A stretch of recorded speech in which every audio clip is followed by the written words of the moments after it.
here, so I'm going to kick things off. Uh, Welcome everyone to the Rewards Mastermind. So we have a great guest today that I'm going to introduce to you. But first, just a little bit about us and our purpose here. I mean, the Mastermind is created so that we can really elevate the profession, the rewards profession, talk about different things in the reward space, whether it be data or systems or processes, where we want to just see what the best practices are out there, kind of talk about them and see if we can move things forward. So what I would like to do is introduce you to our host, me being one of them, Sam Reeve. I've been in compensation and for over 20 years now. I guess it's been started out in a lot of the larger companies like McKesson and BlackRock and Barclays. And for the past 10 years, I've been working with small to mid-sized firms, getting their infrastructure put in place and so forth. And I also would like to introduce you to Howard Nisewitz, a longtime colleague of mine at Barclays. And Howard has a great long history, as well as 25 years in rewards, and has done a lot of great work in the financial industries. He's very passionate about systems and getting people off spreadsheets and into more advanced systems so they can have more impact. Let go of Excel. That's awesome. And then and then we have Heather Hormel, who is not able to be with us today, but she is our data analytics expert. She helps with a lot of system implementations and helps us in all things compensation. So it's we'll catch her here next time. So next, I'd like to introduce you to David Turetsky, and a brilliant man, and as you'll learn. Set that bar high. Yeah, seriously. You need to bring it now. With a great history. You've done so many things, David. I mean, before your own consulting practice, you were at ADP for 12 years, Aon Consulting, Watson Wyatt in your past, other type of big names such as DoubleClick and Morgan Stanley, and in market data now. You started off doing your own firm there for a while, so I want to hear a little bit more about that as we dig into your past. But really quick, let me just take care of a few things from a household perspective. So today we're going to be talking about business data and how to find insights for your people and compensation and performance and so forth. We're going to have a broad discussion over this. But one thing I want to point out that is clear is that if you have any questions, go ahead and drop them in the chat box at the very bottom of your screen. I'm sure everybody's familiar with Zoom and these platforms right now, but you can drop it there. Now this particular broadcast is multicasted over several different platforms, including LinkedIn and YouTube and Facebook and so forth. And so if you're on one of those platforms listening in, you can still use the chat function. We'll come back and try to get your questions after the show. But if you're on Zoom, we can answer those live right now. So that's kind of the details of what we have. But really excited for today's discussion, and so let's kick things off. So David, I know that, I mean, you have before we dive into your history, I mean, you got like a lot of things going on right now with your new business. You have your own podcast, the HR Data Labs podcast, and so forth. So can you tell us a little bit about your journey and how you started and what got you to where you are now? Sure. So one of the things, Sam, that I think a lot of people who do know me think about me is that I have a little bit of passion. And when I do things with passion, one of the things I try and achieve is to be able to utilize that passion to help my clients succeed. And so whether that's doing a podcast and getting some of the best and brightest people around the world of human resources, whether that's partnering with the best people to get them as consultants on my team, or having people advise me and what should I be doing, what should I be looking at. So I worked with people like Mark Miller, who is part of Mark Miller Associates, who I've known for over 30 years and who's helped advise me on my career, or people like John Sumser, who has helped me think through what is HR ethics, and Holger Mueller and what's going on with the enterprise technology space and how does HR fit into that.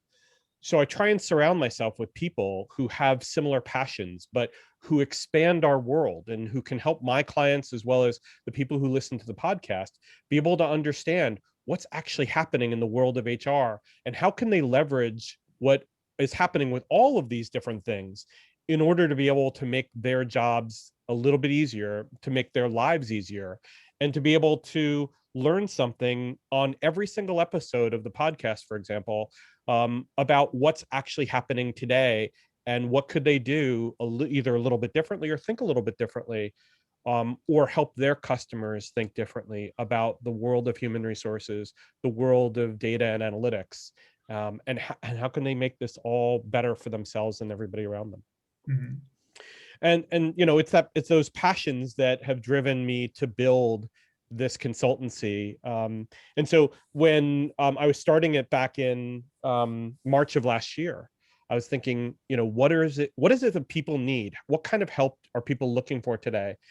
And it comes back to what I found when I was at ADP for all those years, which is they need help being able to translate data from HR into the world of business, whether that's compensation data, whether it's performance data, whether it's data about hires or time or talent, any of that stuff.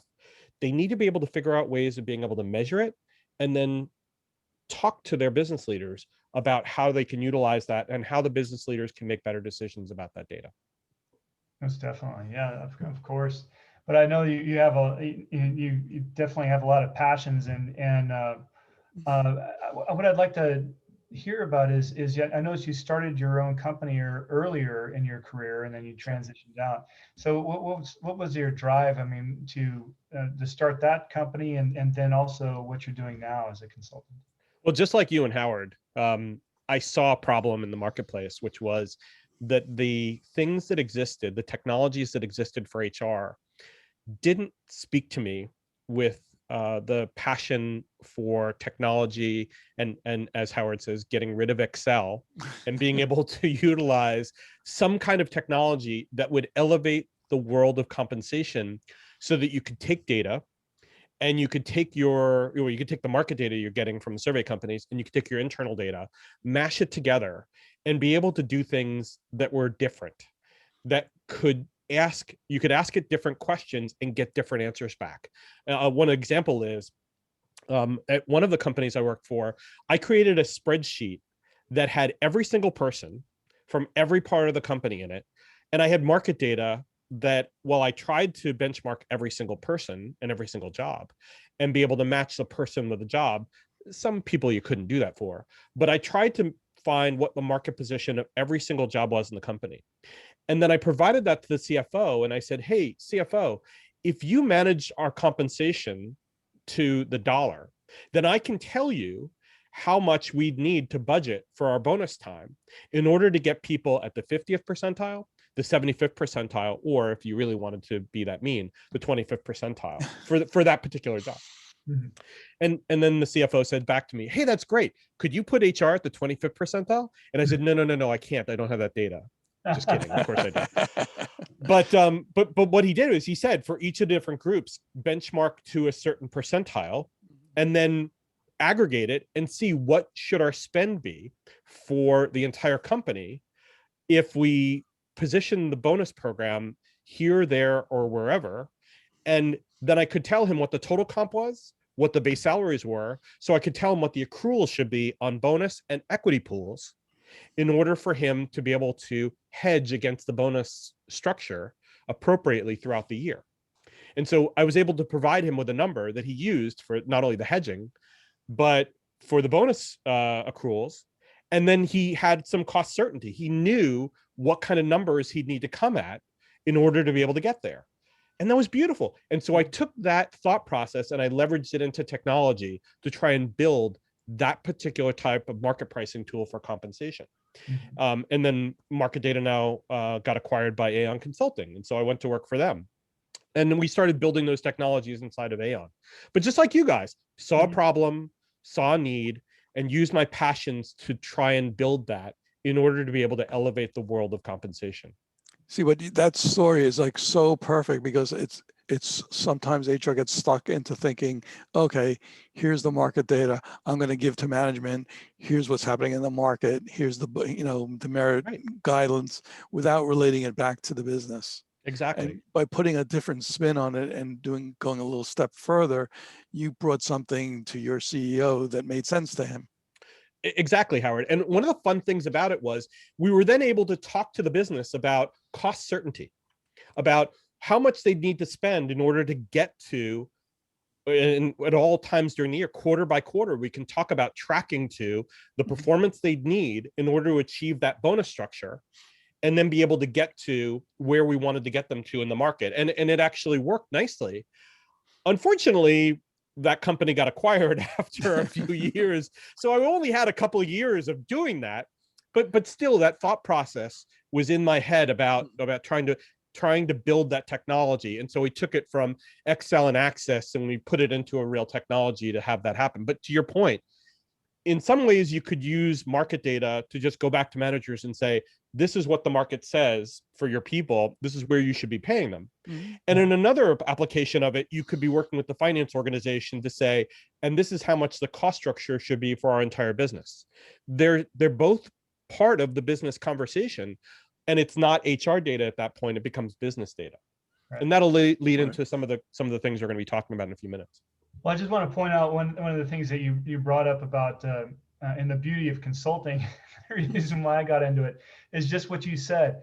You were working at a company, you developed something wonderful, or you're in the process of developing something wonderful, and then life happens at that company. There's an acquisition or something like that, and it screws it all up, right? Yeah, yeah, and then yeah. Best laid plans, Sam. And the fun thing about it is that I've worked in various companies and I've been able to take a lot of those things I've learned in each company and apply it there. And the fun thing is that it involves you, right? It's not like I knew what to say. I didn't know what the answer was. And as a good consultant, you don't just do, you listen, you learn, and then you suggest, right? And so after growing it, being at all these different companies, whether it was Morgan Stanley or before I was actually at Towers Perrin and Watson Wyatt. And so I got to be a consultant right out of the gate from college. I kept learning and I kept asking questions and I kept probing and I kept saying why, right? I love the 3-letter word. It really does a lot of good for us as a consultant. Why do you do things the way you do them? And then as you go through your career and you keep asking these probing questions, why do we do it this way? Why do we do it that way? Can we do it better? Then you grow and you have this ability to become something of a sponge for all of the experiences you've had and be able to ask, hey, have you ever thought about doing it this way? Why is HR sometimes afraid to ask why? I often kind of debate that in my head, that there's this fear that we're supposed to have all the answers, and it's just so easy to ask that 3-letter word. And I think it comes back. It's a great question, Howard. I think it comes back to people want to know that we have all the answers. Mm-hmm. We do. We have to, because if they don't, then they're going to go to a consultant or they're going to get somebody else, and that's not true. We have the ability as HR to learn about the business and to suggest maybe there's a different way of doing things. It relates to a story that I was told from one of my best friends in Workscape, where he told me that every year at Thanksgiving time, his mother and he would make a pot roast. And I don't know if I ever told you this one, Sam, but they'd make a pot roast every year at Thanksgiving time, and they would cut the ends of the pot roast off before they put it in the pan. And obviously the pan is this size and the pot roast is this size, but they'd cut the ends off. And one year, my friend says to his mother, why do we cut the ends off? I love the ends. I've had the ends other times. Why do we? She says, you know what? I don't know. Let's call your grandmother. And so they get on the phone, they call the grandmother, and the grandmother says, well, my pan was only this big, so I had to cut the ends off to get the pot roast in the pan. Well, okay, well, why are we doing that? Well, we're just doing it because we've always done it that way. Right. And that's the paradigm for HR. We do things the same way because somebody in the past decided that's the way to do things, and you can't challenge it because it's the past. It's the way we do it. But I like you, Howard, I'm not afraid to ask that question and to say to people, look, there's a better way of doing it now than there ever was. Yeah, that's one of my, I just had a recent conversation with Patty Money, which if people know her in the industry, she's a brilliant HR practitioner. was head of Twilio and SendGrid and so forth. And she mentioned a book that's just related to that, written by Adam Grant. I think it's Think Again, which it really keeps it's a good read, real short read, and it's just about that particular point. And Sam, I wish and I had asked everybody who's attending, think about the right time to say why. don't you're meeting with the CEO. I wouldn't just blurt out, hey, why do you do it that way? I wouldn't do that. But I would definitely find those times when you're being challenged about something, especially something that's endemic in your organization that doesn't make sense to you given the technology that's available, or whether it's in compensation, whether it's in performance, whether it's in another part of HR, or it's another part of the business. Ask why. Learn about the business. Learn about why we do things the way we do them. And then enable yourself to be able to become the consultant to the business that they need. Mm-hmm. So let's talk a little bit more about that. Let's dive in our agenda here. So we're going to talk about what is business data. We're going to go into those pieces. So can you tell us a little bit about the journey of our discussion today there? Sure. One of the things that I love to do when we talk about HR data is to relate it to the business. Because as we were talking about before, I think one of the problems that HR tends to get into a lot, and I'd had this when I was in the HR organizations at some of the past companies that I've been part of, which was some people did not take the time to learn about the underlying business that they were supporting and to really fundamentally understand what was the business problem we were trying to solve. And in order to do that, we need to understand what grounds a leader, what grounds a manager, what grounds the business in what they do, and talk about what data do they use to be able to make good decisions. And so we'll talk about what is business data. What does a leader consider business data? And then relate that to what we think about in human resources. And then the next thing I want to do is talk about what's the business problem of comp and performance. And this is going to be much more open because I've been doing comp and performance for 30 years. And whether I did that as a consultant, whether I was working on it internally as a compensation an analyst or manager or professional, one of the things I found was that I lacked a fundamental understanding about the business problem. What were we trying to measure in the world of performance to create the SMART goals or to create any goals in order to be able to pay for them? And so whether compensation is pay for performance, whether it's merit-based or not, what can we do to ground ourselves in how we're paying and what we're paying?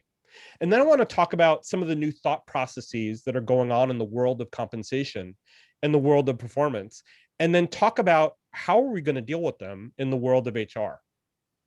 Great. Well, let's start off with what you said first. What is business data? Can you tell us a little bit about the different things that we should be looking for? Sure. So if you look at these terms, and I smattered them across the screen for a reason, these are things that business leaders care about. These are things that are measurable.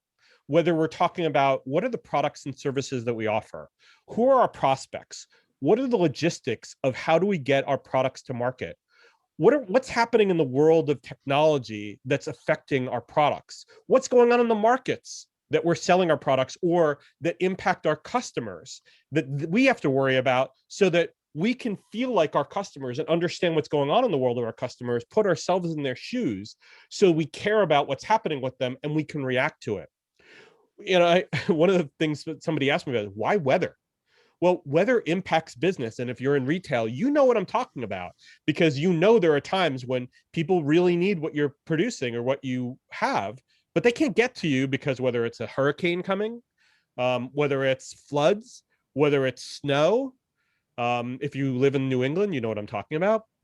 I mean, if you think about all these things, they impact business performance. What is business performance? Well, a lot of us understand business performance. And when I even say that word, you think about, oh, well, share price, right? But that's not exactly true because share price is relative to the markets, to the financial markets, to shareholders and their feelings about what's happening, their uncertainty or their feelings of angst. And so performance relates more to how are we doing? How is the market doing? How are our customers doing? Are they buying what we're selling? Are they paying too much or paying too little? Do we have new competition? And so when we think about business data, though, there's something in our mind, there's something in the world that we can tie to. We either think of Wall Street, we think of 10Ks, we think of annual reports, we think of 8Ks, we think of numbers, we think of FASB rules, right? If I compare this business data or the measurement of all of these things to the next slide, please, to the HR terms, yes, some of these things are very measurable. Some of these things impact the business. But to managers or executives, these things are things that HR cares about, not them, right? This isn't business data to them unless you and HR think of it as business data and take the shackles off of it and stop calling it HR data and stop surrounding ourselves in it, right? Do you, in your industry, in your business, think of absence as a critical problem? I can tell you right now, if you're in healthcare, you do. If you're in hospitality, you do. And if you're in retail, you do. Even in manufacturing, to keep the line going, you need to make sure you have a handle on absence. Well, time management, absence management, they all matter to a lot of big to a lot of big companies, even small companies, right? Actually, and Sam and I were talking about this before, small and mid-sized companies have more effects or have more negative effects for data in HR if they don't manage it well and if they don't react to it well than you would in a larger company. Why? Because a larger company has more people, more resources to be able to backfill problems, whether that's in people not showing up to work, whether it's in losing people in critical areas. If small or mid-sized companies have losses in critical areas, they don't have the staff to be able to backfill those people. And so it will cause them more problems. And so if I think about these things as just HR data and I don't provide managers with an understanding of these and the impact to the business, I promise you there are negative consequences to not being on top of these things. Absolutely. Yeah.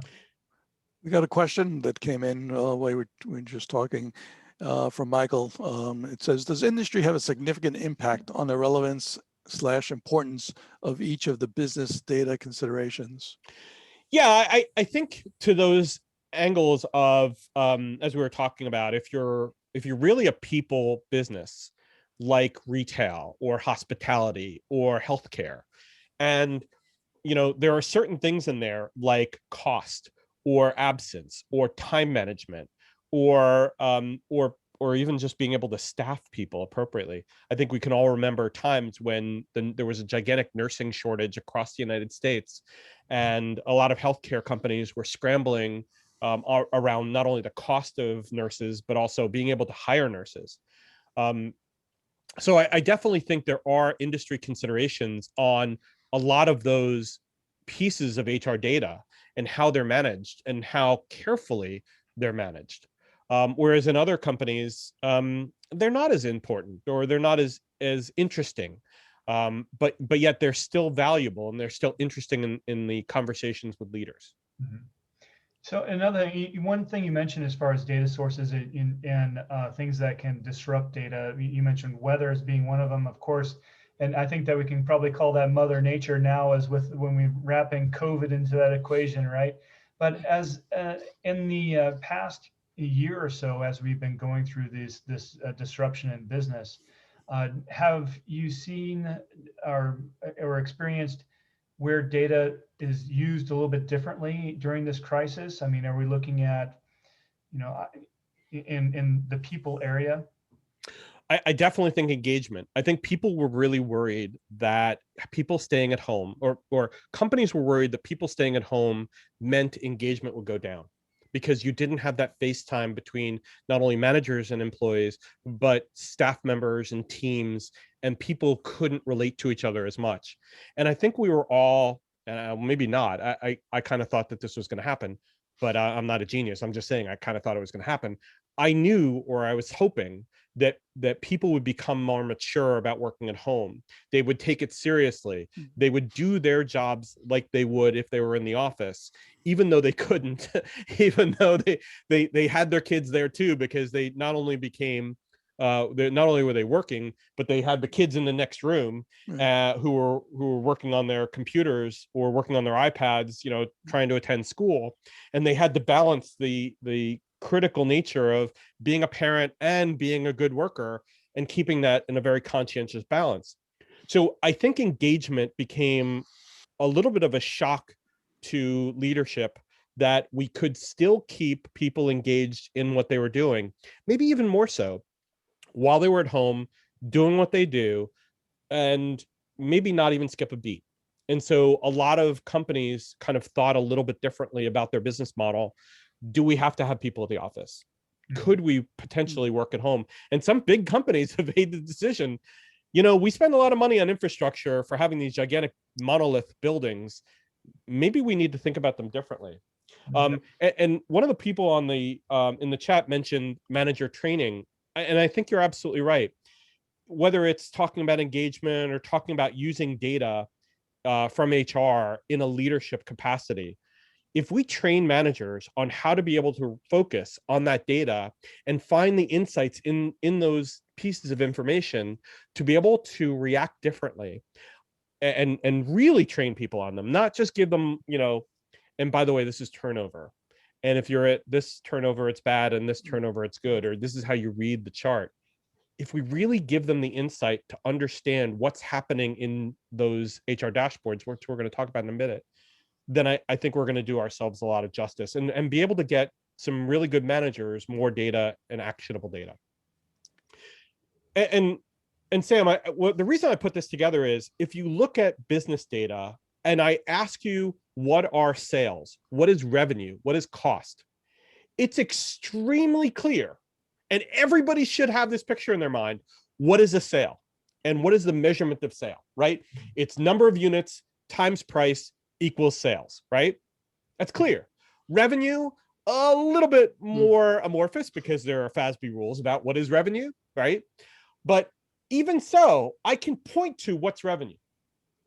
Cost, similar thing. I can point to what's cost. In fact, I can point to the rules about what constitutes cost, what constitutes expense. If we go to the next slide, and I kind of talk about the picture of what is sales, what are sales, what drives sales, you can get a very clear picture. I can talk about the opportunities that were won. I could talk about the leads that were created to give us those opportunities to win them.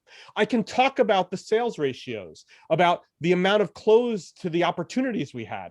I can even give you the targets based on not only what we're experiencing, but what are the targets that we should be at. And you can get a very clear picture that here we're not where we need to be yet. If you look at the sales ratios, we're a little bit under target. If I look at the stuff on the left-hand side, typically, and for the people who know me, they're like kind of laughing. They're like, well, David, you hate those kind of charts because they don't tell a good story. In this case, they tell a beautiful story. If I look at win ratios, we're not even beating last year, right? Sam, if I'm looking at the open deals versus last year versus our target, we're behind, right? Actually, we're ahead on open deals versus last year, but on our closed deals, we're behind, all right?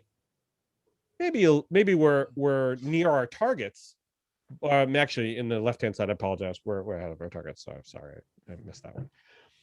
But this is a clear picture, right? It should be a very clear picture to people. It also tells us which product is actually kicking butt on revenue, right? Right. But David, when the part of I see these great graphics all the time, as far as these dashboards and so forth. But a lot of smaller companies and so forth, or mid-sized companies are going, geez, well, this is great, but how in the hell do I get there? I mean, how do you help companies achieve this? Actually, I think small companies have this as well, but it's in a spreadsheet. And Yeah. Howard, in this case, a spreadsheet's an okay thing, because I use a spreadsheet too. Because for our company, I need to know where we are, right? Some people think I have a thing of vendetta against Excel, and I certainly don't. It just in its place. Yeah, oh, sure. Proper use, right? Yeah, but Sam, to your point though, small and mid-sized companies need to have an insight as to where their sales are versus where they need to be in order to support their business, especially their long-term strategies. And whether it's small or mid-sized, they have to have this kind of picture. And they have to have this picture for either their creditors who are, if they're asking for money, they have to have it for their owners who are saying, how are we doing? Are we behind? Are we ahead? What do we need to change our product mix? Do we need to change who our salespeople are? Do we need to change our marketing strategy? Those kind of things are important to understand in this kind of context. So whether you're small, mid-size, or large, you're still looking at these numbers this way. So what would an HR dashboard look like? We're going to get there, Howard. We're going to get there. Hang with me. If you go to the next slide, though, let's talk about a little bit different. Let's talk about cash flow. The thing I don't like about this is it doesn't tell you the good or the bad. I mean, I'm sure if you're a CFO, you'll say, no, I like this picture. It tells me something. It tells me our expenses versus our revenues. And if you look at this, you can tell this company's losing money. Right? If you look at it, our revenues are less than our expenses. So, we're not doing so well. And in each one of those months, we have a problem, right? Revenues on the left, expenses are on the right. There is not a time when our revenues were ahead of expenses. I would even say this is strange because typically revenues are lagging expenses. So we typically will have a higher expense this month and it's relative to our revenue that we get next month. So I don't know about this one, but even to the point, Sam, this needs to be something that people pay attention to because it tells you, are we going to run at a loss or profit? And do we need to change something really early on in a year? We can't wait a full year for seeing this picture. I would have said in May or June, we've got to right this ship and fix the rest of the year because this is showing a pretty bad picture. But this is something that HR should be familiar with. Michelle on the chat mentioned it before, training for managers on HR, and I'll flip it the other way. Managers should be training HR on being able to read these things to help them understand, is there a problem that they can help us fix here? Is HR in the position to look at our expenses and say, how can we change the equation either on revenue or expenses to help us without having to lay people off? Mm-hmm. Absolutely. If you go to the next slide, let's talk about what the real problem is here. Well, with business data, there's no real problem. It's measurable, it's reliable, and it really has proven itself. In fact, because of those FASB rules, if you look at IBM's consolidated income statement, you rely on the fact that IBM, this is IBM on the right-hand side, I took it directly from their financials. You can rely on this stuff. It's proven, it's public, and there are rules against each one of those different line items. So you can rely on, it should be right. And let's go to the next slide. Let's look at HR data and talk about those analogs to the things we were talking about for the business. People can wrap their heads around what is headcount. I think everybody has a good understanding about what headcount is. I will tell you there is a different measurement in a lot of companies as what is headcount. We could talk about what's the average monthly headcount. We could talk about what's the beginning headcount, what's the ending of the month headcount. We can look at the headcount at the beginning. We could talk about the transfers in, transfers out, hires, terminations, promotions, whatever.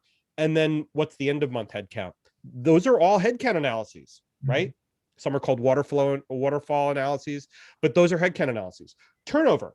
I will tell you there are a million ways to Sunday to calculate turnover, right? Again, are you taking the average monthly headcount as the denominator, or are you taking the ending headcount of the month, right? What's the numerator? Well, the numerator is easy, right? It's turnover, it's losses, it's terms. Okay, but are you including retirees in that? Some companies don't put retirees in turnover, right? Hires should be easy, right? No. What is a rehire?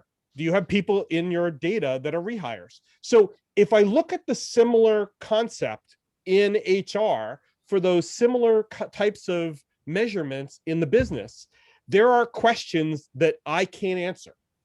Maybe Sam or Howard, maybe you can, or maybe people on the phone, maybe you can answer them. Yeah, so that's a common thing that Howard and I come across is that companies get excited about implementing a new solution or a strategy or a system, Yep. And they go, oh yeah, headcount, turnover, hires, and then they get into the details and they're like, oh geez, we have to think about this, and they have to go, and sometimes they need that help to think through it. But you're right. You're right. Exactly. Also, people could be talking about so many different things when you talk about any of those, headcount or Yeah. turnover. So if you don't have a common definition, you're talking apples and oranges. Right. Exactly. And I know SHRM tried to create the SHRM 100, right? They tried to create definitions. ISO just created standards around it. And are they standards? Maybe, but have they been adopted by everybody? Absolutely not. One of the things I think might drive this a little bit going forward is, and I think most of the people on the phone may have heard about this, was Regulation SK from the SEC. Regulation SK came about where organizations are asked to provide material HR metrics or metrics that have material impact on the business from HR.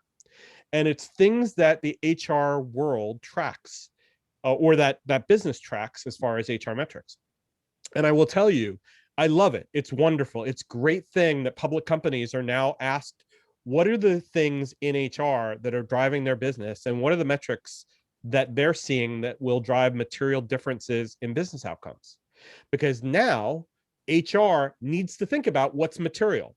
They also need to think about these metrics. And whether it's these three or it's because there are hundreds, if not thousands of metrics they could track. Now there's a reason. Now the rules around them, there really aren't any rules. SK did not provide details as to what they meant by material HR business impact. But I think we're going to start to see as SK really becomes implemented in these public companies that there might actually be a shift to standardizing what these metrics are. Sam, if you go to the next slide, please. Yeah. So I'm going to get to where Howard was a few minutes ago.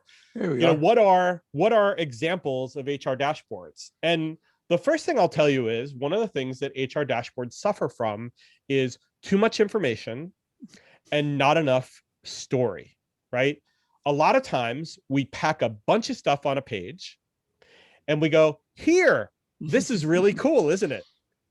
And we ask the user to see the story inside the data when they look at it and their eyes go cross-eyed. They go, oh my God, look at the thing on the left. It's kind of cool. I mean, I don't get the colors, and I'm not even sure what turn means versus EMP. I see the heading there is employee turnover rate, but what does it mean? Oh, maybe that's turnover percent, and maybe that's number of employees. Okay, I got it. What does that tell you though? It doesn't really tell me much. Then I look down below. Okay, so our turnover this was obviously from 2016. So in 2015, our turnover was 25%. It was 24%. It was 20.9% in 2014 and 17.2 in 2013. What's the story there? Well, it looks like we're losing people at a rapid rate, and the rapid rate is ever increasing because that line is going vertical. Is that a good thing or a bad thing? All right, let's look at the next one. Turnover rate by division. No, I'm sorry. I meant the next bar chart. I apologize, Sam. I jumped the gun there. Turnover rate by division. Where are we losing people? Well, if our product line is technology, we're losing more people in mobile and web than we are everywhere else. Right? Typically we lose people in marketing and sales. So I'm not worried about a 30% there. I'm worried about in customer success. People are jumping ship because we have very unhappy customers, apparently. We're losing it in IT and R&D. Yikes.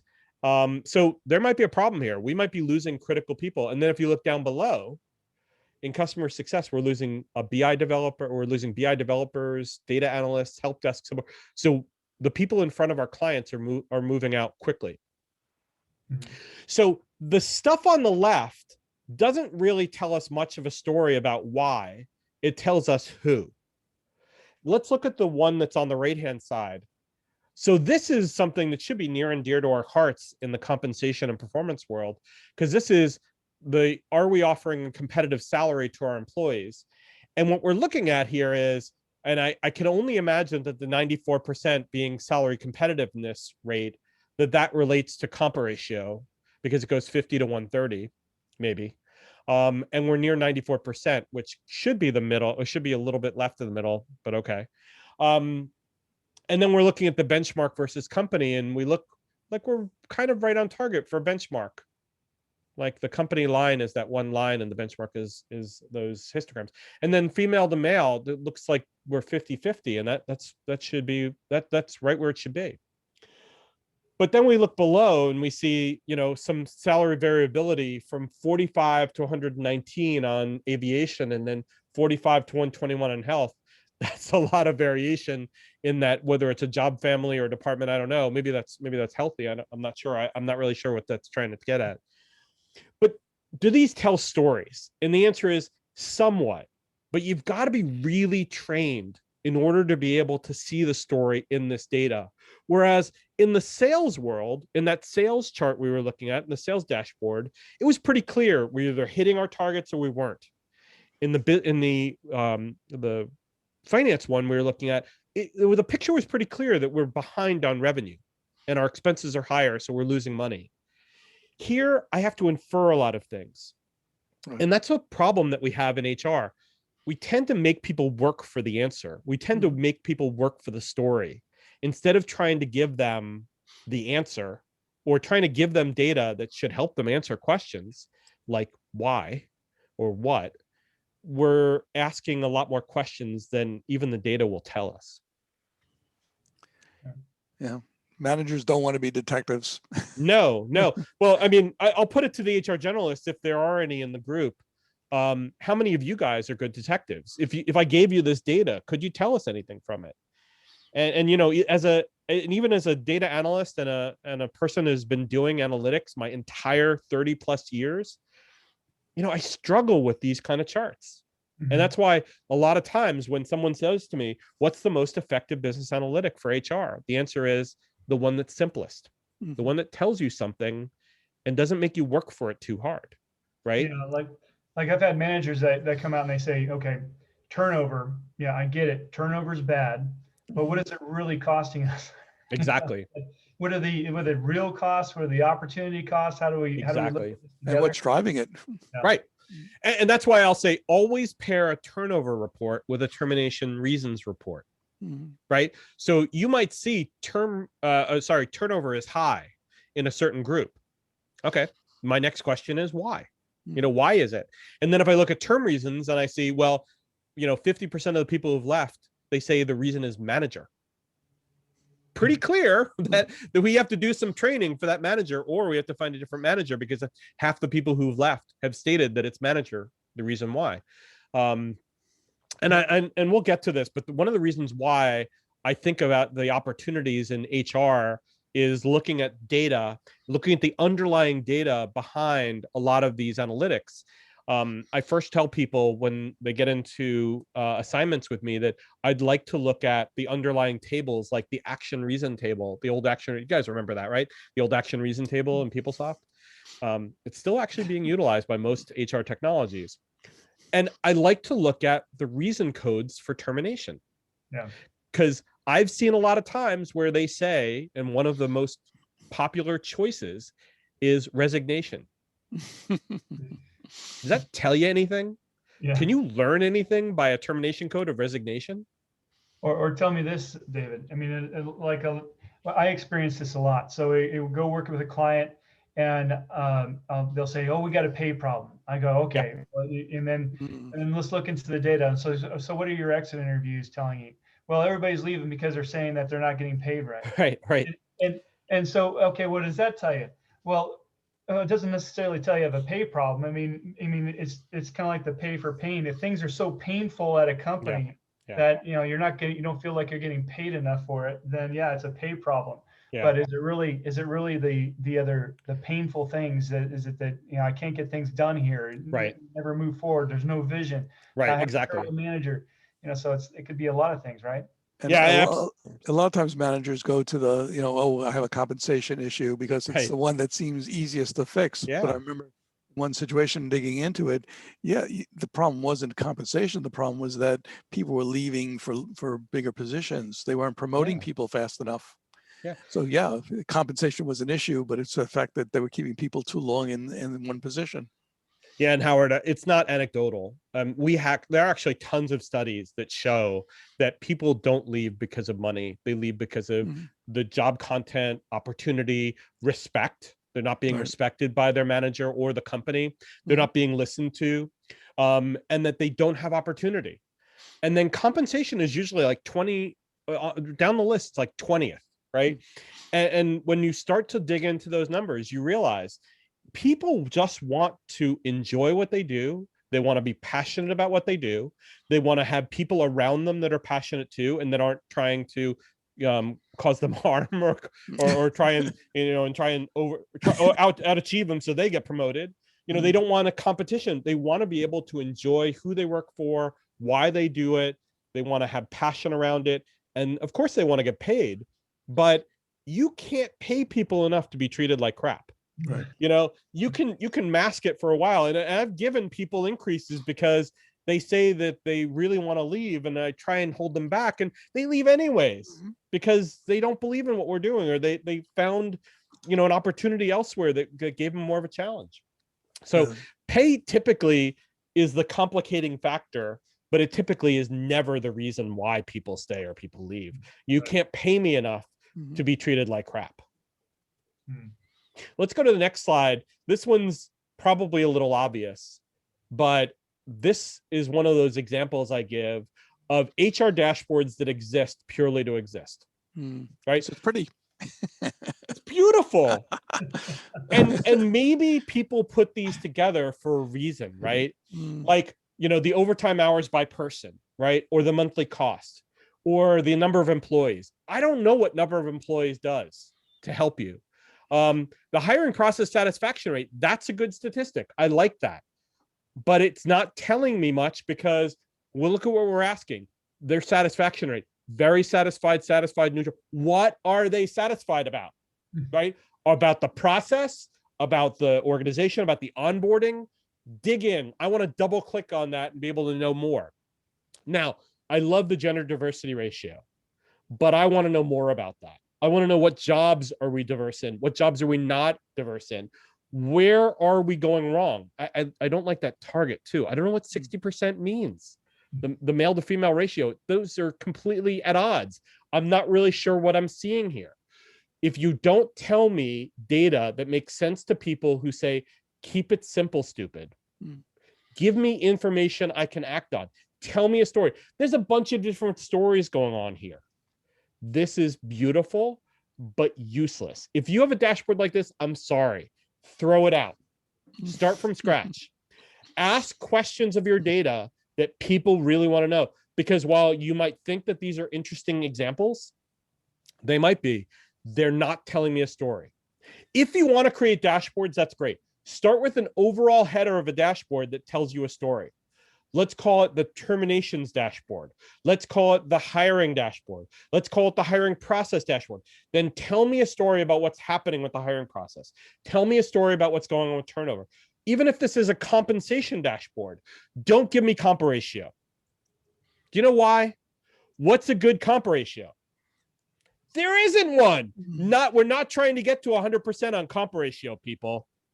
I mean, if you disagree with me, please put it in the chat. I'd love to hear your opinions. Comp ratio is one of the complete stupidest metrics we have in compensation, because you're not trying to get to 100%.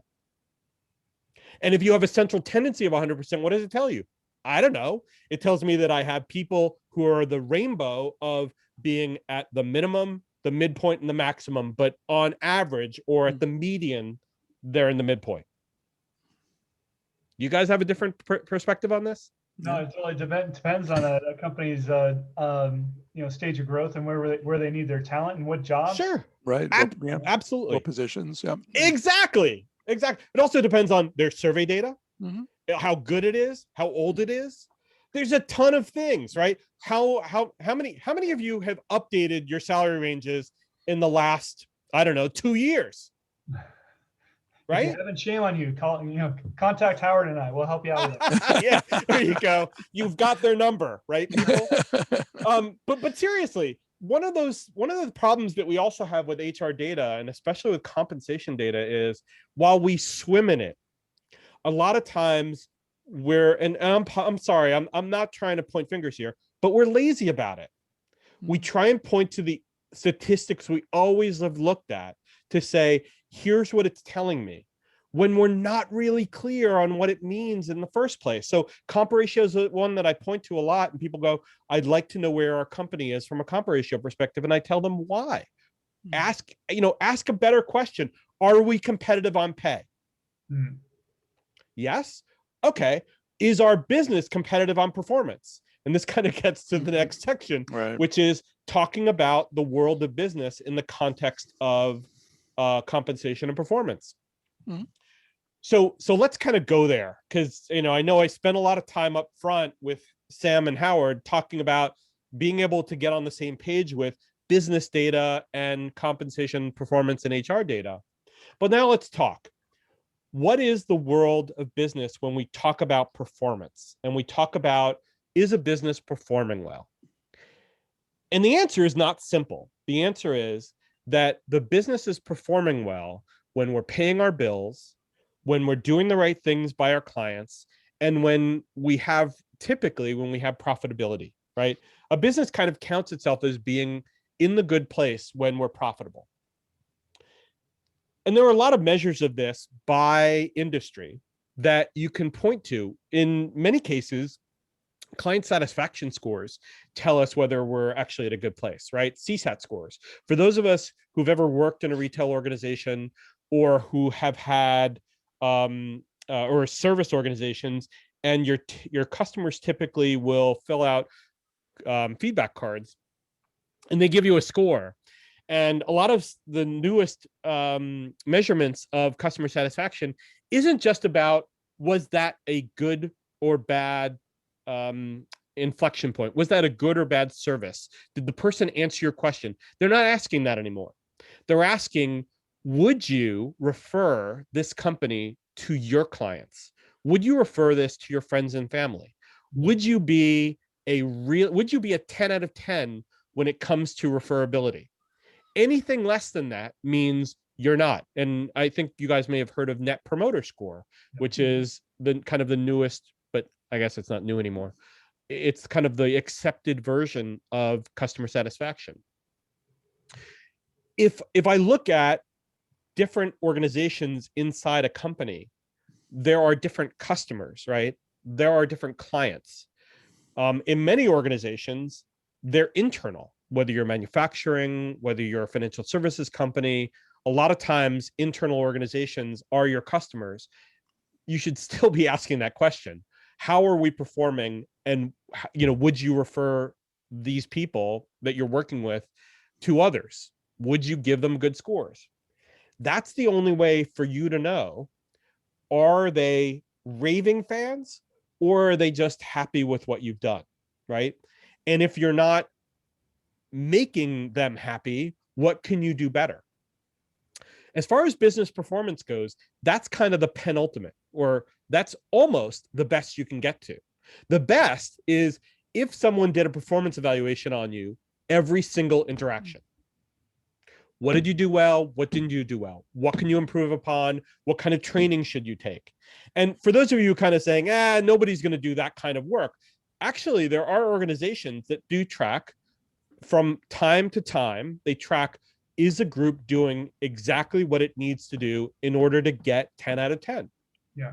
But tell me this, David, when are we going too far with this?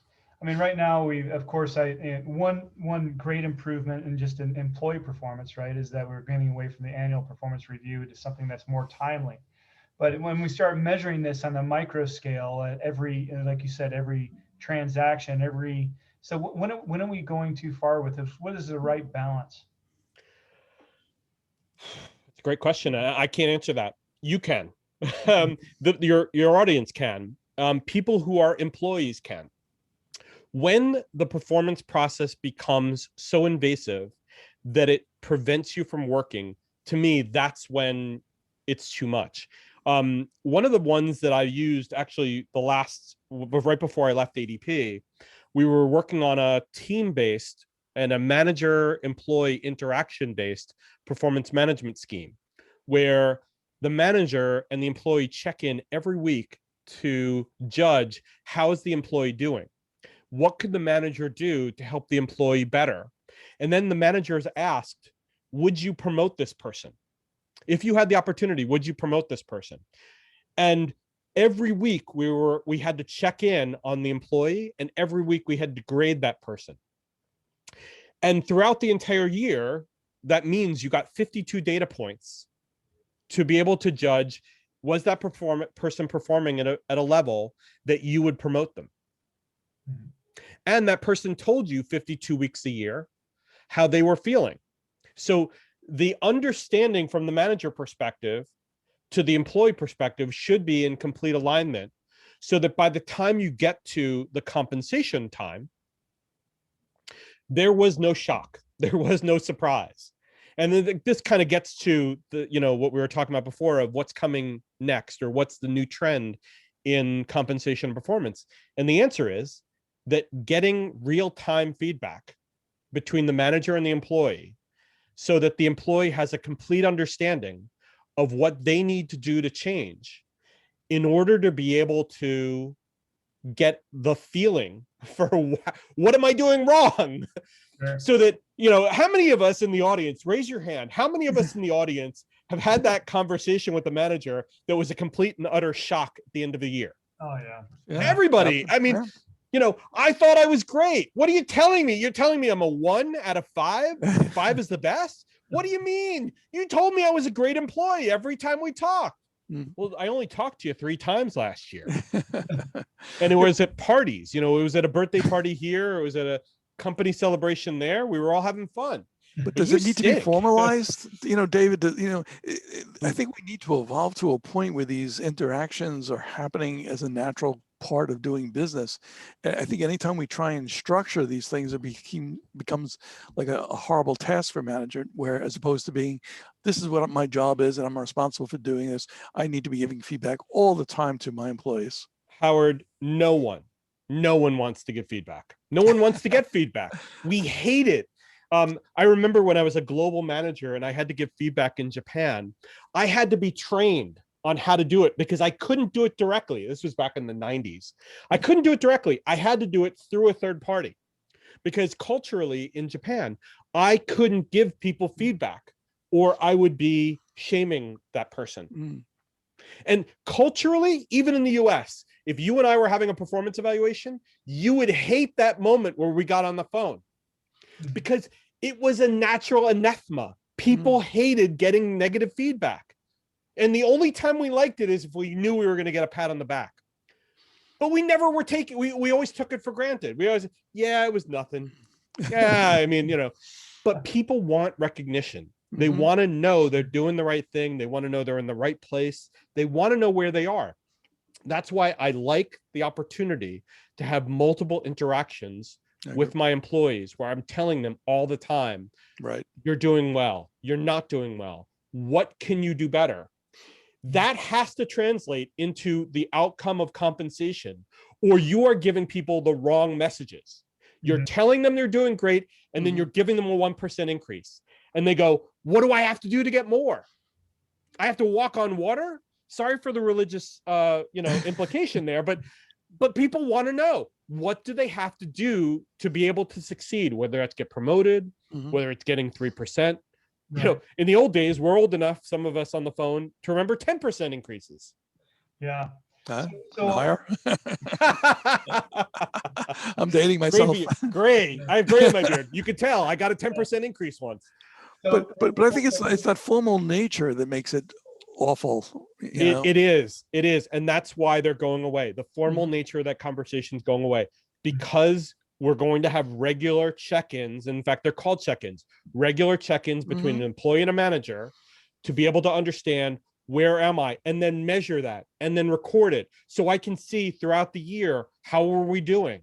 Right. And I can look back on it as a manager and I could say, third week of the second quarter, you had a really tough time. Right. And I helped you with that. What was the outcome? Right. Right.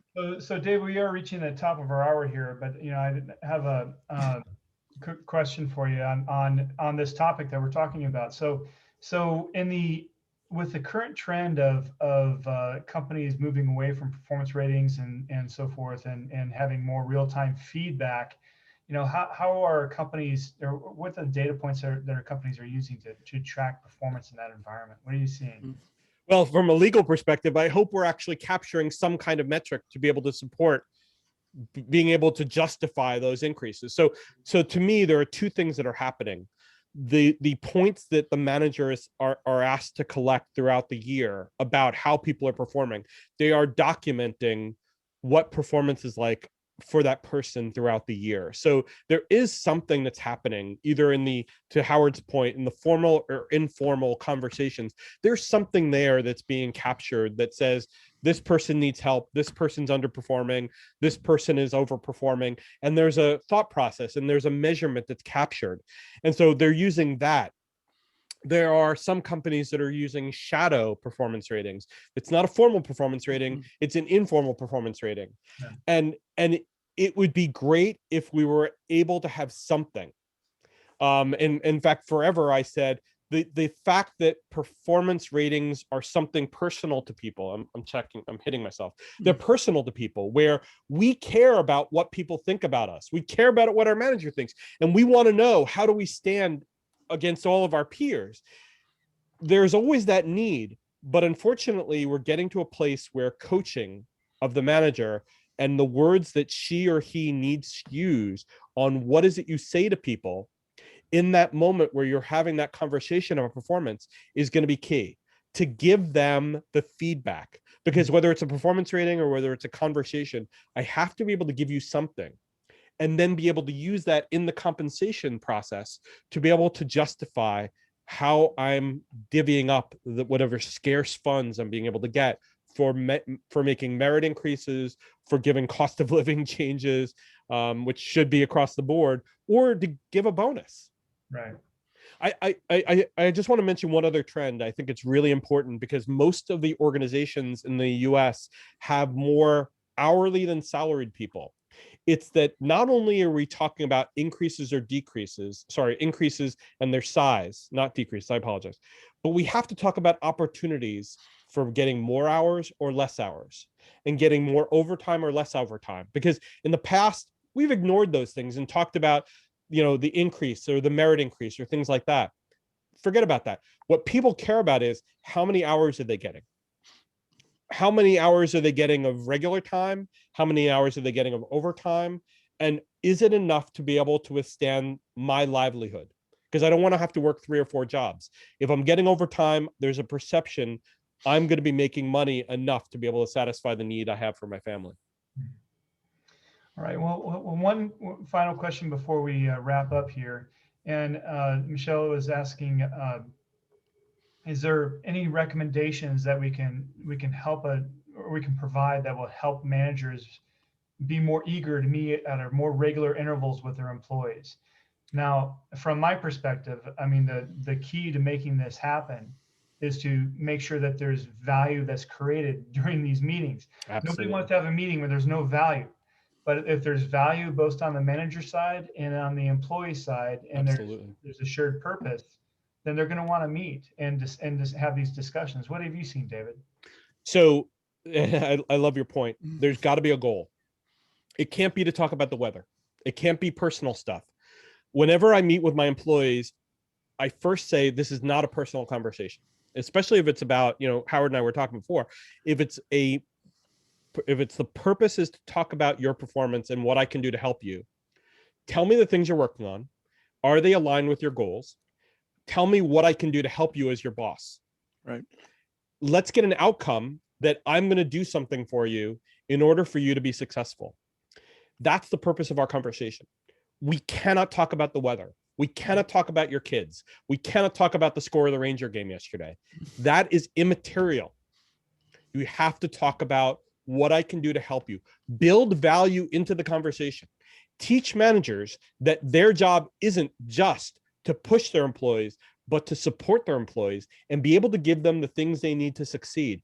That's where it will help them. And that's where everybody will like having those conversations. Right. So culturally, it can't just be about, am I doing well or not? It has to be about, what can the boss do to help you succeed, whether it's a technology, whether it's, you know, giving them more time off, whether it's being able to give them more time on a project, whether it's to be able to refocus them on a project, whatever it is. What can I do to be able to help support you? That's when you're making a difference in the life of that employee. That's when you're listening to them. That's when you're supporting them. That's when you're treating them with respect. And that's where you're showing them that you're not just there for your success, you're there for their success as well. Great. Great. Well, thanks for that, David. I know that we're a bit over time here, but can you let us know or let our listeners know what how they can find you and learn more about your services? TuretskyConsulting.com. But the HR Data Labs podcast as well. And what I'd like to say to people is that, you know, I'm on LinkedIn, I'm on Twitter, probably more on LinkedIn these days because it's less political than Twitter. But let's keep the conversation going, because on compensation and performance, we're not going to get the budgets we were getting 10 years ago. We're not going to get the budgets we were getting 2 years ago to be able to do the things we like to do, whether it's giving increases, giving rewards like bonuses. You know, hopefully equity is still popular with people these days. If you have to succeed at compensation and performance, it's part of your job.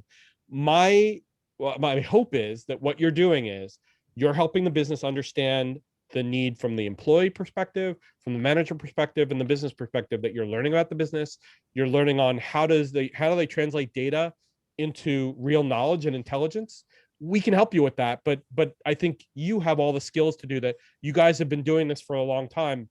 You know what you need to do. Learn more about the business, and then if you need help, we can help you with it. I mean, and so can Comp Team. Mm-hmm. Great. Thank Well, you, thanks David, everyone for joining us here today. Excited. It was a great conversation as always, David. So thank you for bringing your passion and letting us or educating us all on data and how to use it. Sam. There was a question that we'll be sending out the slides, correct? That's right. Yeah. Okay. Slides will be available on compteam.net, and we'll make sure that those are posted there. Great. All right. Well, everybody have a wonderful week, and we'll get together next month for the next Rewards Mastermind. Thank you. Take Thanks. care. Take Bye. care. Bye. Thank you, guys.